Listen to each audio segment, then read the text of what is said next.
काल अजून एक ऑपरेशन राबवल्याची माहिती मिळाली आहे. काय हे एक्झॅक्ट ऑपरेशन होतं, याच्यामध्ये काय आपण डिटेन्शन केलंय, किती महिलांना आपण ताब्यात? मी सुरुवातीच म्हटलो होतो की बुधवार पेठला जे गैरकायदेशीर कृत्य आणि हालचाली लक्षात आला होता आणि त्या अनुषंगाने एक कारवाई पूर्वी झाली होती आणि त्याचे फॉलोअप कारवाई करण्यात येईल असं मी सांगितले होते. काल गोपनीय माहितीच्या आधारे परत या परिसरात ऑपरेशन राबवण्यात आला, ज्यामध्ये 22 विक्टिम्स यांची सुटका करण्यात आली. त्यामध्ये 11 बांगलादेशी महिला आढळून आलेली आहे. त्याचे 3 ब्रॉदेल हाऊस विरुद्ध 3 पीटा ऍक्ट अंतर्गत कारवाई करण्यात येत आहे. तसेच ज्या ज्या इकोसिस्टममध्ये इथे बुधवार पेठ परिसरात या अशा प्रकारचे कृत्याला जे प्रोत्साहन करत आहे किंवा ऍक्टिव्ह ज्यांची सहकार आहे, इन्क्लुडिंग तिथे काही एक बियर बार आहे, बाकी इतर काही लोक आहे जे अशा प्रकारचे हालचालीला प्रत्यक्ष आणि अप्रत्यक्ष मदत करत आहे. यांना सर्वांना आरोपी करण्यात आलेले आहे. ब्रॉदेल हाऊस सीलिंग करण्याची प्रक्रिया सुरू करण्यात आलेली आहे. एकंदरीत सुरुवातीला 6 ब्रॉदेल हाऊसेस आयडेंटिफाय करण्यात आलेली आहे.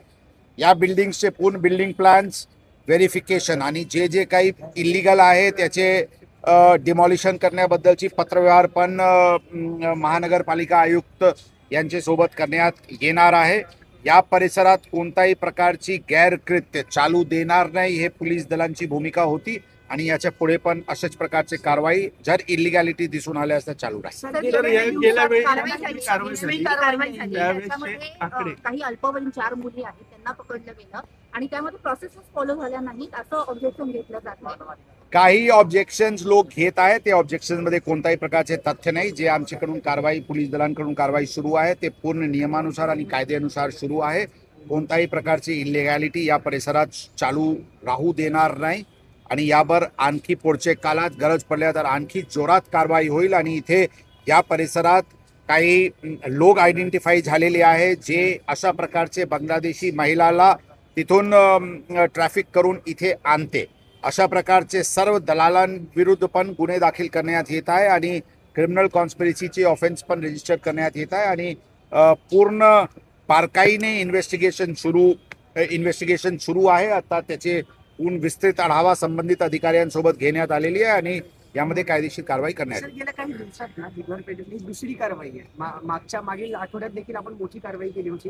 विशेष आपलं लक्ष फक्त बांगलादेशी महिलांवर किंवा बाहेरूनच्या महिला तस्करी करून पुण्यात आल्या त्यांच्यावरती आहे का? अजून काही ऑपरेशन आपण शहरभर राबवणार आहोत? बघा, पीटा ऍक्ट मध्ये 3-4 गोष्टी आहे जी इलिगल आहे. पीटा ऍक्ट मध्ये किंवा कायद्यामध्ये इलिगॅलिटी आहे running of a brothel house.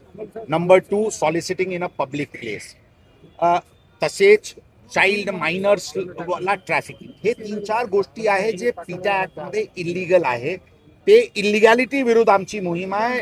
यापैकी कोणताही प्रकारची इलिगॅलिटी असतील तर त्यावर कारवाई करण्यात सर, बुधवार पेठेच्या ऑपरेशन संदर्भात काही सामाजिक संस्था आक्षेप घेताना दिसतात आणि त्यांच्याकडनं ह्युमन कमिशनला सुद्धा काही पत्रव्यवहार देण्याची माहिती आहे. त्यांचा थेट आक्षेप जो आहे तो पोलिसांवर येतो, कारण की त्यांचं म्हणणं आहे की पोलिसांकडनं ट्रान्सपरंट कारवाई होत नाही आणि जे इथे जाणारे लोक आहेत, जे कस्टमर सोकॉल्ड आहेत, त्यांच्यावर ही कारवाई होते.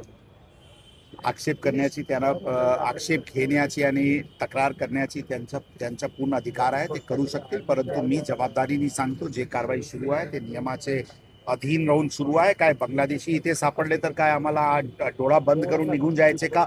एक स्पष्ट प्रत्यक्ष इलिगॅलिटी दिसते तरी पण अशा प्रकारचे आक्षेप हे हास्यास्पद आहे. सर, यातला एक मुद्दा असा आहे की स्कूल किड्स काही होते ते सापडलेले आणि त्या स्कूल किड्सच्या शाळेमध्ये मी सुरुवातीला सांगितले की पूर्ण जे काही कारवाई झालेली आहे ते नियमाचे अधीन राहून झालेली आहे.